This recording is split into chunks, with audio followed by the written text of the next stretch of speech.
Okay, welcome everybody. My name is Ed Lee, and I'm a co-director of the IP program at Chicago Kent. And today we are hosting a mini book fair with two book talks for today. Martin Lieben will be presenting in the second hour, starting at 1. So you've come to the right place to hear his book talk.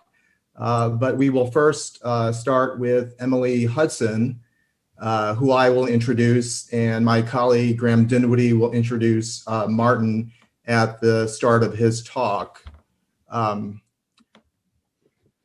One brief note is that this book talk is being recorded, and we hope to have an archival copy for others to view who weren't able to make the presentation today. And Emily has a kind request for those who are willing to be viewable on video if you're so inclined, but that is definitely not a requirement, it's just a request. Okay, so Dr. Emily Hudson is a reader in law at the Dickson Poon School of Law at King's College London, where she also serves as the school's Director of Undergraduate Studies and Chair of Assessments. She has held academic posts at University of Melbourne, University of Queensland, and the University of Oxford. And I believe the book is the result of her doctoral studies at the University of Melbourne, if I'm not mistaken. Her book is called Drafting Copyright Exceptions from the Law in Books to the Law in Action, published by Cambridge University Press. She will speak for approximately 40 minutes, and then we will have time for questions and answers, and we will go to the queue once you raise your hand on Zoom. With that, I will turn it over to Emily. Yes, thank you very much. And thank you. I think I've got a little nice gallery of a few faces to look at during the presentation. Just was sort of saying that it can be quite nice just to see a few faces. Otherwise, you can feel like you're just talking to a screen. Graham, can I confirm that you can still see my slides? Yes, thank you. And you can hear me okay? Yes, we can, Emily. Thank you. Okay, so in my prepared remarks, I'm going to do a couple of things. I'm going to start by providing a brief overview of the goals of the book and the empirical research that it describes.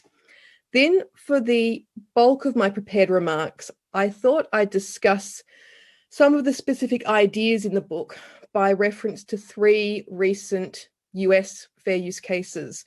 So Morano and the Met, Andy Warhol Foundation and Goldsmith, and Google and Oracle. Given my book is subtitled From the Law in Books to the Law in Action, this might appear to be quite a law in books focused presentation. And there is some truth in that. But I hope that in using using these cases as a launch pad for discussion, I'll nevertheless be able to demonstrate some of the central ideas in the book. This includes first the importance of interpretive practices of judges and users in any analysis or evaluation of copyright exceptions. Secondly, understanding that there can be a vast gap between the law in books, so law texts as written and interpreted by legal experts, and the law in action, so the law is understood and practiced by everyday users. And a final theme that I'll be considering is whether jurisdictions such as Australia, Canada, and the UK should embrace the fair use panacea, for instance, by introducing a fully open-ended exception in the style of Section 107 of the US Copyright Act. So, turning first then to the overview of the monograph, and the core of the book is a case study on the copyright management practices of cultural institutions in Australia, Canada, the United States, and the United Kingdom. And this case study draws not only from publicly available sources, but from interviews that I conducted with hundreds of staff at cultural institutions and other peak bodies. This fieldwork being conducted over a period of some 14 or 15 years. The research was not intended originally as a project about copyright exceptions, and indeed interviewees were asked a range of questions about copyright management practices. But I found that the material on exceptions was particularly interesting. So in phases 1 and 2 of the research, there was considerable divergence in the reported experiences of those in the US, where interviewees seemed to be comfortable in relying on fair use, including for some online uses, and those in Australia and Canada, where interviewees described a far less prominent role for fair dealing and relied on sector-specific exceptions, mainly for internal activities. And in thinking about why this was the case, a key conclusion was that it's not just about the law. So thinking at this question from law and books terms, there were numerous similarities in fair use and fair dealing between Canada and the US. So both have an exception that utilizes fairness infrastructure. The Canadian fieldwork took place about 5 years after the Supreme Court handed down its decision in CCH and Law Society of Upper Canada. And this was a decision which described exceptions as users' rights. It urged a large and liberal interpretation of fair dealing for the purpose of research. Despite this potential similarity, though, from the law and books, there was considerable divergence in practices, raising the question of why it was that fair use occupied such a meaningful role in the practices of US interviewees, but not those in Canada. And I explore this in detail in the book, but these reasons relate to things like copyright management techniques, so the employment of expert staff and the resourcing of copyright and commercial attitudes to risk in the US and so forth, and also the historical and philosophical context. So CCH was seen as quite a significant step away from prevailing understandings of exceptions, and workflows had developed in which fair dealing played only a marginal role. And it was clear that these workflows were going to sort of be quite sticky and quite difficult to shift without a major change in thinking. Then in phase 3, I undertook some new field work in Australia, added the UK as a jurisdiction, also did some targeted interviews with North American participants. And this stage of the research was really important to illustrate the dynamism of practices and norms.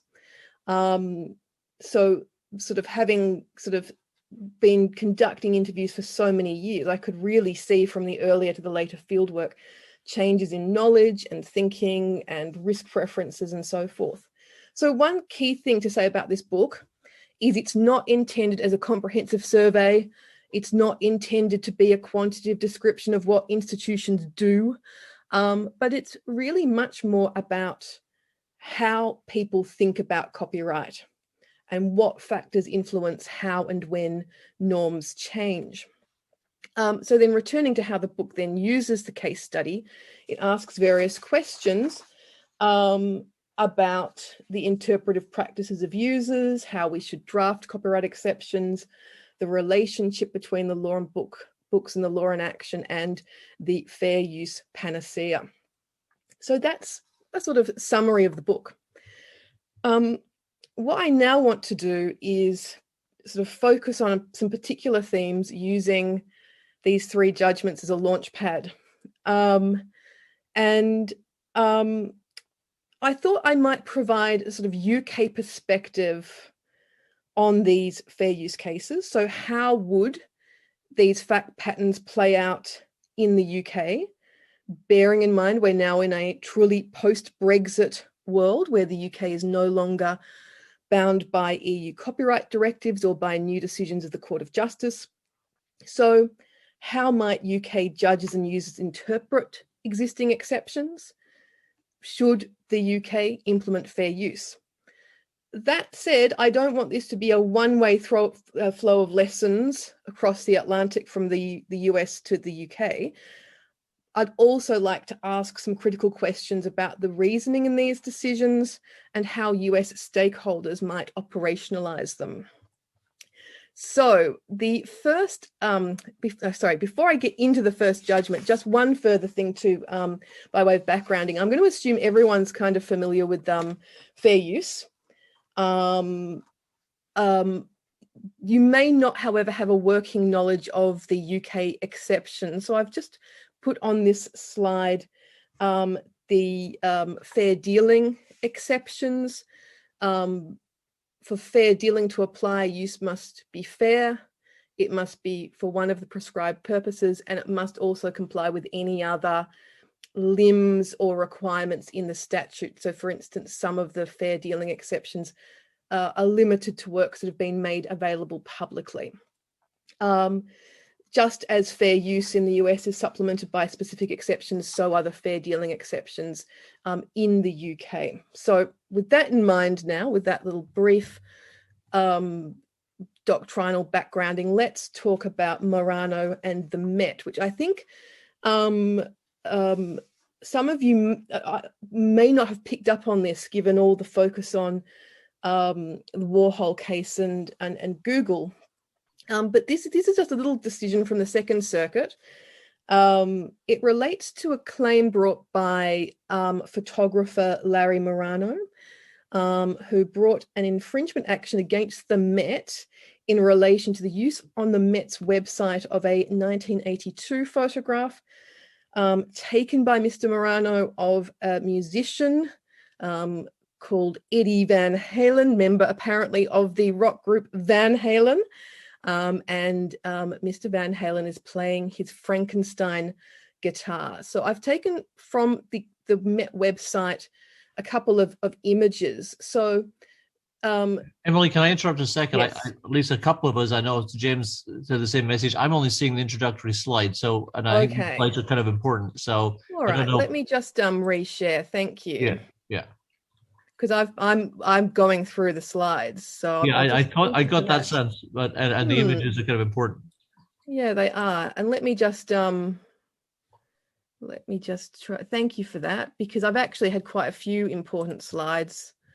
Can you see them now? Yeah, we definitely can see it now. Yeah. Okay, so just to reverse back, that you haven't seen this. So this was the slide I had up when I was talking about the sort of outcome of the field work. So it was just a sense of the number of places I visited, number of interviewees. So that was just to get a sense of the timings and the volume of the field work. And then I think the next key thing was this slide, which was just then the legislative framework. I think everything else you should be able to follow, okay, just from having listened to the words. Given that, thank you for jumping in though, Graham, because I've just been dropping slides and looking at this fantastic. It sounded just fine, Emily. It sounded just fine, but it's better. At least when the images are important. So. Thank you. So thank you. So what we've got now, these are the images from the Met's website. And so the exhibition is Play It Loud, Instruments of Rock and Roll. So the Frankenstein composite electric guitar is one of the objects that's in this exhibition.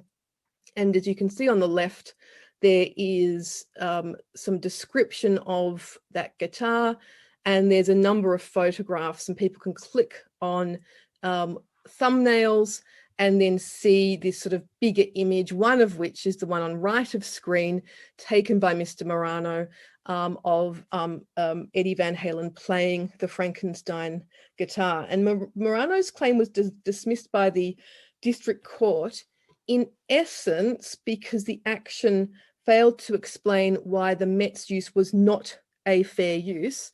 And the Second Circuit recently then explained or affirmed this decision and said a few things. It was just a short decision. It was a summary order in relation to fair use. And looking at what the Second Circuit says, there is considerable emphasis on transformativeness. So not only is the first factor described as being at the heart of the fair use inquiry, but that factor is described as often framed as whether the use is transformative. Then, having put transformativeness sort of front and center in fair use analysis, the Second Circuit says that what is transformative here about the Met's use is that it foregrounded the instrument rather than the performer. So the stated purpose of the photographer was showing what Van Halen looks like when he's performing, whereas the Met's use was to talk about the guitar. And this is buttressed by the contextual material around the photograph. So the blurb is about the guitar, the other photos are of the guitar, not about Van Halen. This conclusion then impacted on the analysis of the other factors. So the second factor in relation to the nature of the work, well, this is a creative photograph, but that factor is given limited weight because of the transformative purpose. For the third factor, the amount taken, the court says that it was necessary to copy the entire image to make the point. And finally, in relation to the fourth factor, market harm, the court repeats the comments made in many earlier cases in relation to a transformative market not being something that can be licensed, and that there's no evidence that the Met's use would impair any commercial use of the photo or diminish its value. Now, while I'm in complete agreement with the outcome of this case, I'm not all that convinced by this foregrounding the instrument line of reasoning in relation to the use of the photograph. And I think one issue is the weight afforded to evidence of artistic purpose.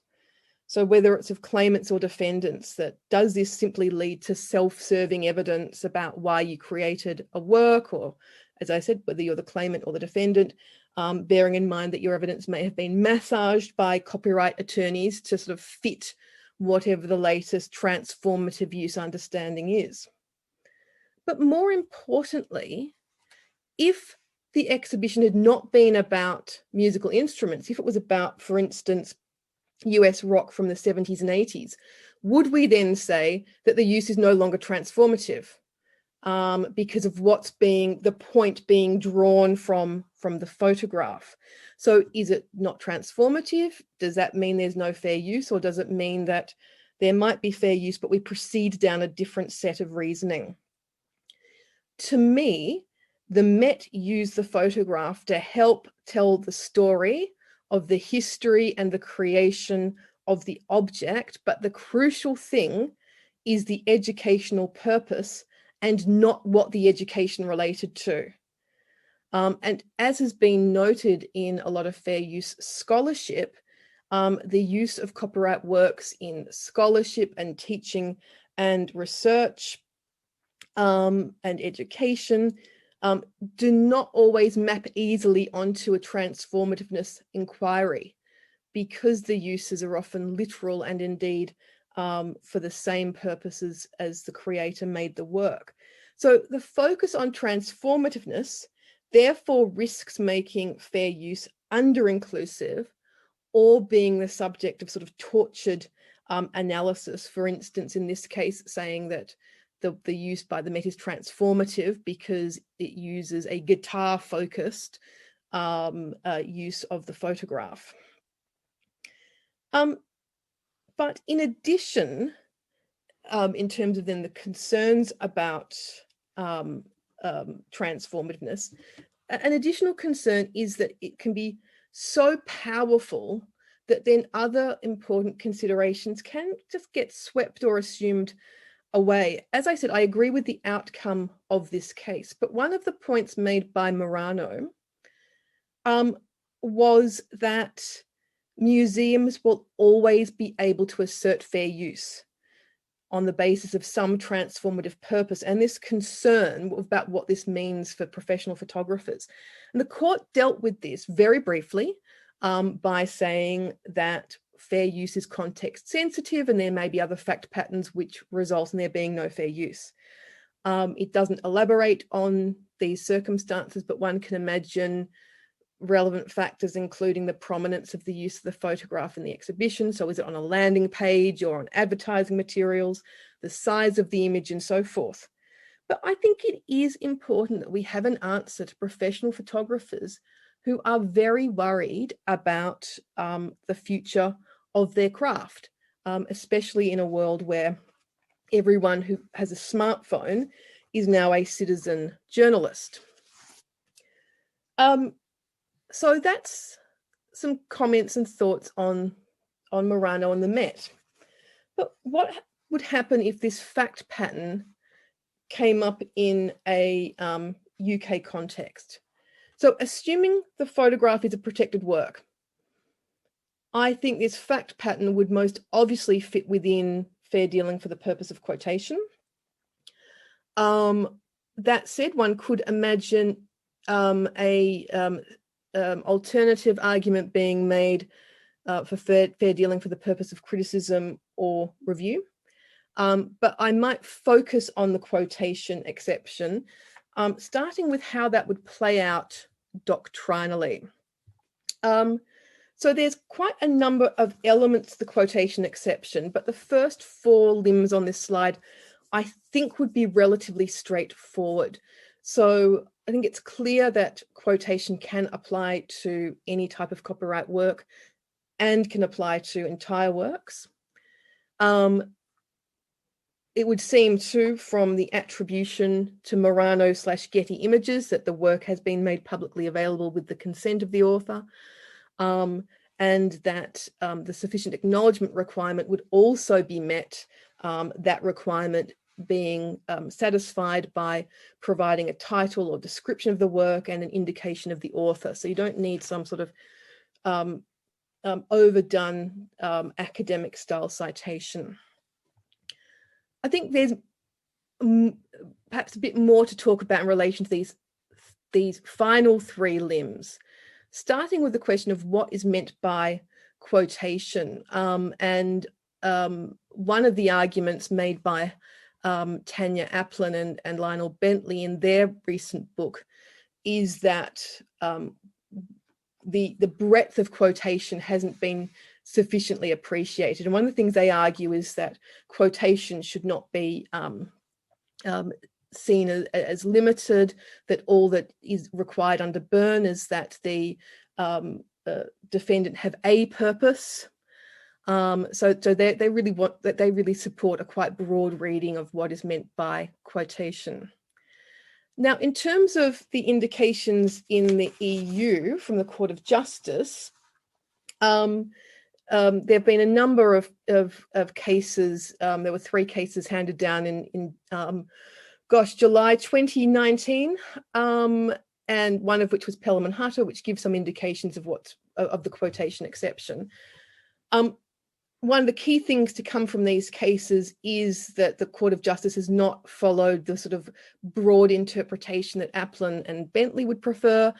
The Court of Justice has said that quotation requires that the defendant is using the quotation to illustrate an assertion, defend an opinion, or make an intellectual comparison between the works. And thinking back to the Met's use, we could say that the photograph is being used to represent visually the history of the object, to sort of it's an illustration to the written narrative. So it would fit within, I think, this understanding of quotation. If that's correct, we then can consider proportionality and this requirement for fairness. So in terms of proportionality, this is sort of very similar to the analysis that that you'd see in relation to the amount taken, of asking about whether or not what has been taken extends beyond what is required to make the informatory point. So the limits on the size of the image might be relevant, restrictions on downloading and so forth. And then fairness is the final requirement. In Byrne, this is referred to as fair practice, but the sorts of considerations that might be relevant here include market harm and whether the use is derogatory. Right, so far I've focused on lots of law and books. Just want to say a few things too about cultural institution practices in relation to quotation. So I mentioned earlier about fair use working, so to speak, for cultural institutions in the United States. So when I did field work with those interviewees, people reporting and relying on fair use for a range of activities, including online use. And one of the things I felt was that although it is still relatively early, following the expansion of fair dealing in 2014 to include quotation, I really did feel when talking with UK interviewees that the way they discussed quotation reminded me most of the way US interviewees talked about fair use. So quotation was described as nicely nondescript. It was being used in public-facing activities, and there seemed to be an incremental expansion in the circumstances in which cultural institutions would proceed without licenses. Now, there's a few points to make about this. The first one is that the uses that people described were typically the literal copying of discrete parts. So a block of text in an exhibition, or using part of a sound recording, so forth. And so cultural institutions were not exploring that sort of broad understanding of quotation as urged by Applin and Bentley. But they were very there was confidence in what they were doing. Second, there was not uniformity in practices. Not everyone agreed, for instance, that the use of photographs or images of artworks was a permissible quotation. But this was similar with the US interviewees who talked about fair use, where it seemed that different institutions were exploring incrementally the territory occupied by fair use. And finally, this reliance on quotation predated the appearance of any meaningful case law, and it really shows it showed a confidence amongst interviewees, perhaps reflecting that the 2014 reforms had been lobbied for by the sector. So they were very much felt like this was a hard-fought development, and we want to make use of these exceptions given everything we've done to get them. I think too there was a sense that quotation was perhaps sort of intuitively accessible. It was something that they felt they could readily understand, even though there wasn't yet any judicial guidance. And I think there was also a description of risk preferences getting more relaxed. So even amongst those who would describe the institutions as having a more conservative approach to risk, there was clear sort of evidence of there being a greater comfort with risk throughout the sector. So let me now turn to the second case study, which is the Warhol case. And this case, the facts are somewhat involved, but I think the sort of key summary is that Lynn Goldsmith had taken a photograph of Prince in late 1981.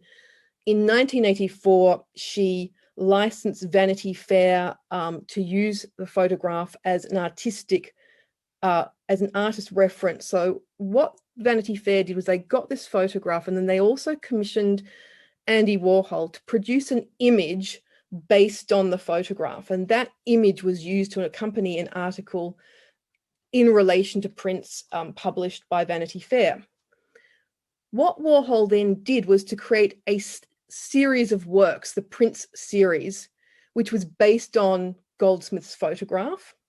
This was obviously outside the terms of the original license given by Goldsmith to Vanity Fair. And we have a number of years later then an infringement action being brought by Goldsmith.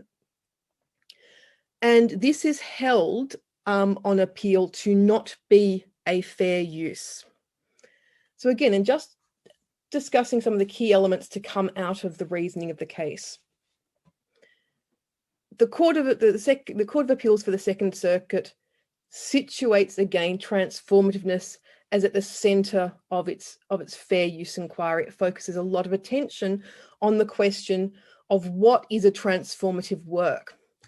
And it feels the need to consider an earlier Second Circuit decision, that of Carreau and Prince, on the basis that there was some concern that some clarification was needed as to the impact of that case. So Carreau and Prince involved photographs taken by Mr. Carreau, who went to Jamaica to take photographs of the Rastafarian population. He published them in a book called Yes Rasta, and well-known appropriation artist Richard Prince used those photographs and other material in creating a series of works called The Canal Zone, and he used various techniques like cropping and collage and tinting and overpainting and so forth in making his works. And there was a question about whether these 30 works were protected by fair use, and the Court of Appeal said 25 were fair use, including the one on the left of screen, and there were 5 actually including Graduation, for which it remanded the case to determine whether they were also a fair use. And I think one of the key things to come out of this case was pushing back against the idea that to be transformative, a work needed to comment back on the source work. So there's a real emphasis on the sort of expression, meaning, or message being new, but not necessarily that there was any commentary. And I think that the Second Circuit was concerned that that some clarification was required, lest it be taken to suggest, or lest Carreau and Prince be taken to suggest, that a secondary work is inevitably transformed if on a side-by-side comparison it has new expression, aesthetics, or communicative results. And what the Second Circuit does, it talks first of all about some cases where one can look at purpose in thinking about transformativeness, but that looking at purpose can be less useful when you've got 2 works of visual art that share the same overarching purpose. And it suggests that for those, and I just need to read this bit, there is benefit in comparing the secondary work and the source material to ask whether the secondary work can reasonably be perceived as embodying entirely distinct artistic purpose, with a new meaning or message entirely separate from its source material, i.e., not merely the imposition of another artist's style on the primary work, such that the secondary work remains both recognizably deriving from and retaining the essential characteristics of its source material. And the court observed that this will be less likely to be the case when the work draws, the defendant's work draws from numerous sources, as illustrated by the works in Blanche and Koons. However, the works here were not transformative enough as they retained the essential elements of the source material. It was not enough that they displayed an aesthetic that was often associated with Warhol. So a couple of comments on this reasoning. First of all, again, we have a lot of emphasis on transformativeness, illustrating the concern that I sort of noted earlier, that transformativeness has the potential to be fetishized and to undermine the flexibility of fair use. And in fact, reading this decision of trying to really get transformativeness to within an inch of its life reminded me of some of the criticisms that have been made of fair dealing cases in Australia and the UK, where the concern has been that judges have focused enormous amounts of attention on the defendant's purpose, but not on whether the use was fair. Reminds me, for instance, of a case from Australia, the panel in relation to a satirical talk show that took clips from shows on a rival network, and the panelists would discuss those clips. And the fair dealing analysis was basically the judges trying to figure out, using transcripts of what was said, whether there was enough criticism or review to bring each clip within the fair dealing exception, but except there was no real, as I said, no real analysis of fairness. And I think that what's interesting in reading some of these cases is whether we're getting kind of like a fair dealing problem in a fair use jurisdiction with trying to nail down what's meant by transformativeness. And I think too, this leads to a second issue, is the heart of this case and of Carreyrou and Prince is appropriation art and where it sits within copyright law. And I think there's a real question about, does transformativeness provide us with the answer to how appropriation art should be dealt with, or only part of the answer? And I think one of the difficulties is that, and perhaps this is just being a bit too crude, but the answer that seems to result from the Warhol case is that not enough had been done. So comparing, and I mentioned Blanche and Koons, I think. So Blanche and Koons, Jeff Koons copies from lots of sources, whereas in Warhol, he only copies from one. I mean, that kind of, with some of the statements, that it may, as I said, might be I'm just being way too unfair, but that seems to be, how many bits did you copy seems to be a significant part of the test, and whether we're comfortable with that. So pressing through just to make sure that I don't go too far over, given had a little mishap with my slides. How would this play out in the UK? Well, as indicated on the slide, I think one question would be whether the photograph's original. Another question would be whether or not the defendant took a substantial part of the claimant's work. Now, this is talked about in the Second Circuit. After they talk about fair use, they talk about sufficient similarity. But I do wonder whether this just does not place enough emphasis on the question of whether what was copied was a protectable element, at least applying UK law. Now, I'm going to be honest, I don't know all the ins and outs of the similarity doctrine in US law, but I think that there's a real question about what makes photographs original, and if photographs are copied in the way that Warhol did, where the protectable elements of expression have been taken. And I don't think that was, I think that was dealt with sort of as a second point, but perhaps really needed to be dealt with up front, because it may well be that at that stage you would actually say that there's no infringement to begin with. Then, but assuming there is an infringement, the most obvious exception in UK law would be pastiche.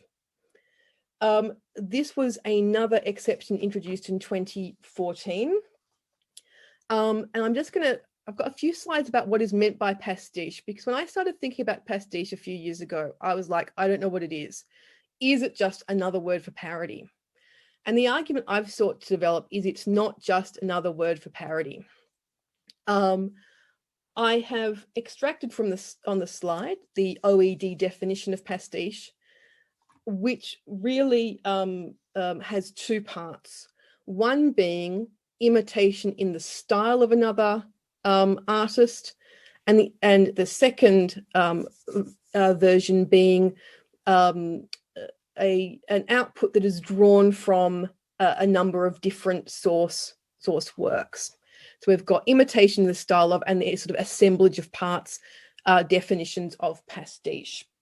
And this is also seen in the Intellectual Property Office's guidance in relation to what does pastiche mean, where they refer both to the selections and the imitation limbs of pastiche. So actually the guidance gave it as an example of a pastiche, small fragments from a range of films to compose a larger pastiche artwork. I think that The Clock by Christian Marclay is an example pointed to regularly in relation to a pastiche film, in terms of the bringing together of lots of clips from lots of different films to create one work. And an example from film of the pastiche in the style of is Far From Heaven, often which has been described as a pastiche of sort of 1960s sort of television and film. So what I sort of suggest in relation to our approach to pastiche is that we start with the ordinary meaning of the term pastiche. It's not just a variant of parody. It does very different work. It's an anti-twist genre. So you don't need to have critical comment or surprise. And that when we seek to define pastiche, we take the approach of looking at the ordinary meaning, of having some regard to expert texts, but that we're not engaged in the job of trying to decide between different art experts what exactly is meant by pastiche. We are developing a copyright concept. We are not seeking to mediate a specialist debate, and that we can be quite comfortable with a broad definition of pastiche because of fairness infrastructure being available to do the heavy lifting to deal with any overshoot. And applying this approach to understanding pastiche, I've sought to argue that pastiche can apply to mashups, fan fiction, sampling, collage, appropriation art, medleys, and so forth. Now, so in terms of some of the US cases, Carew Prince would be a pastiche. Whether it's a fair pastiche can be questioned, but that would be an example of pastiche. The Salinger and Colton case would be an example of a pastiche, and Warhol, I think, would also be an example of a pastiche. And bearing in mind the time, I'll just make a couple of points about a few more slides and then sort of wrap it up.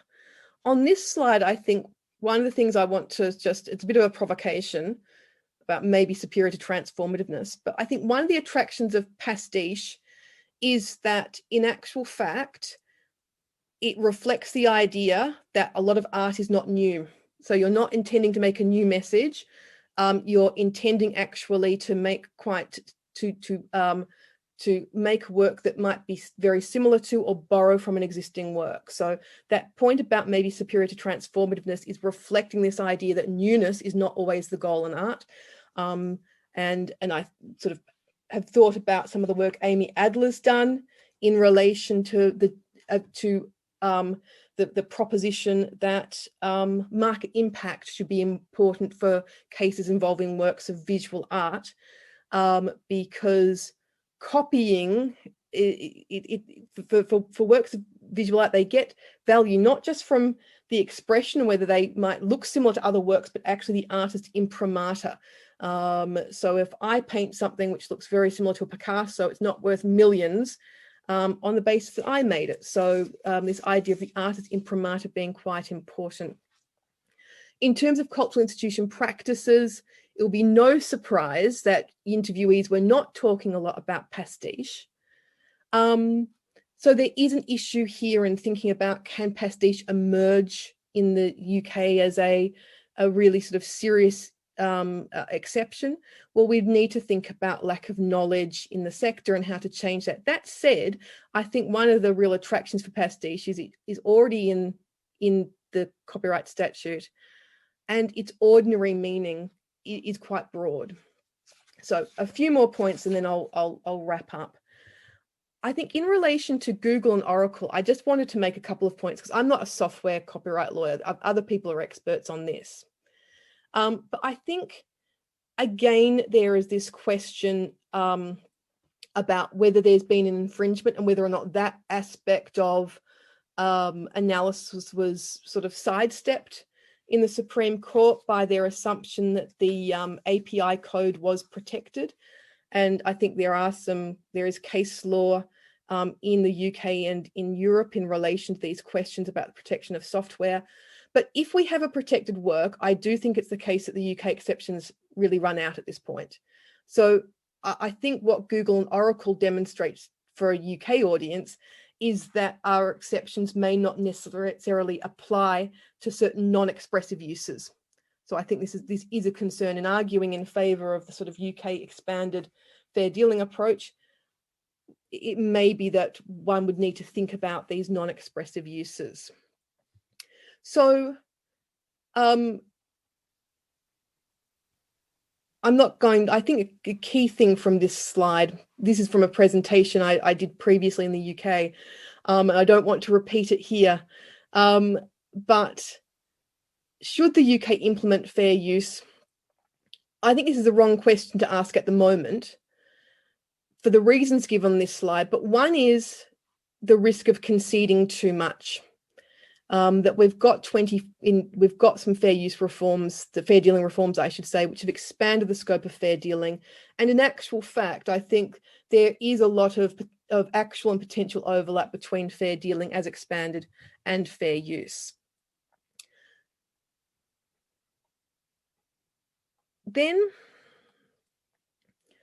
in relation to fair use, I think it's just to repeat some points I've already made, just to draw them together.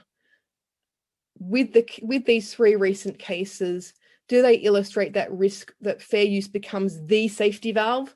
So instead of saying the work's not protected, there has been no infringement, instead just jumping straight into fair use. And I did think that was sort of perhaps a problem with both the Warhol case and Google and Oracle. And just the question I've raised before about whether transformativeness is becoming too strong a sub-rule in relation to fair use analysis. So thank you very much. Apologies for my little glitch with my slides, but happy to take any questions now. Okay, terrific. So let's thank Emily for her presentation.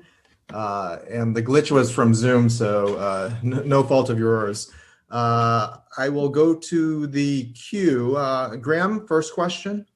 Yeah, interesting as always. I heard some of that, Emily, but it was great to hear your take on three very recent cases, which was wonderful. So I have a question for you. I think you're right, by the way, about both the jumping to fair use, which I think in some respects Google and Oracle can be thought of as informed heavily by questions about protectability in the first place that might have been infecting the fair use analysis. But I have a sort of question in between. So you mentioned in at least one of the hypos whether or not you think you thought there was a substantial part had been taken, or whether in US terms there been substantial similarity. To what extent, when you were looking at the practices of cultural institutions, were they thinking through those issues, or do they jump immediately to the exceptions such that that's where the whole analysis is, or and if they do, is there a reason why they do that rather than think through the sort of core infringement question first? Look, I don't recall anyone talking about substantial part in the discussions. Now, part of that may be because I kind of, in asking the questions, asked them for their thinking in relation to whether they get a license, and whether the nature of the questions meant that they were more likely to talk about either we get a license, or we rely on exception, or we risk manage it. But I do wonder whether or not it's just, or whether they don't consider the use to be infringing, actually. So there were instances where where I think people with certain activities didn't even see copyright as relevant. So when I think about all the reasons people gave for behaving in the way they did, or undertaking the acts they did, so I see this as before copyright's not a copyright issue, or we get a license, or we risk manage it, or we rely on an exception. Nobody came up with, we don't think it's an infringement because we haven't taken a substantial part. And what I suspect, Graham, is it's because the cases they're dealing with are often their literal copying of sufficiently big bits that I suspect with the sort of the copying they do, that it's just not something which is going to be as relevant, because they're not doing the sort of transformative copying that you sort of see in the Warhol case. Yeah, but I wonder whether that might be a sort of retrospective explanation. Yeah, I think you may be right, and I also think that maybe there may be some of the answers that are, if it doesn't engage copyright, that may be a layaway of saying is not a substantial part. It's just interesting that at least in the UK, and actually historically one might even find this in the US, and back to Folsom, the exceptions to some extent grow doctrinally out of an interpretation of the prima facie cause of action. So before the parity exception in the UK, some of those cases, parodies were validated as much by substantial part analysis, I think. That's correct. So it's just intriguing as to whether we're already sort of narrowing people's sense of the levers they can pull by sort of framing it as exceptions, instead of a sort of larger inquiry. And I'm not too, and I think the thing is, as I said, the substantial part, it may just be that when you are copying an entire photograph, when you're digitizing a book, where the sort of acts you do have just gone past that threshold for substantial part so clearly that it's not an issue. So to the extent institutions, interviewees would say they just don't think copyright is relevant, it was more because they were doing, for instance, internal activities where they sort of saw copyright as kind of for the public facing stuff. So preservation or collection management uses, which might be clearly well above a substantial part that's being used, but they didn't see it as implicating copyright. But as I said, I think it may be something to do with the nature of the copying. But I think you are right, though, that there might be other questions like, well, are we sure that the work is definitely protected? So if you're managing a sort of an applied art collection or a design collection, like there might be real questions about whether the material is even protected by copyright. The other issue too is, I think at times perhaps a licensing culture where maybe there might be some times where you sort of can question whether or not enough due diligence has been done in relation to the owner of the work. So it's kind of like, phew, we've got a license, we can now sort of relax. But whether at times there's been perhaps a misplaced certainty in the license. But as I said, I think to the extent that there's levers not being pulled or factors not considered, I think perhaps substantial parts, as I said, maybe it's not an example of that. Right. Maybe the sector you're looking at, you may be correct with that. So I've got tons of more questions, but I'll let Ed go to the list rather than me absorb all the time. There's another question in the queue. If not, I have a question. The pastiche rationale is an interesting one, and one that I hope to learn more about from the United Kingdom.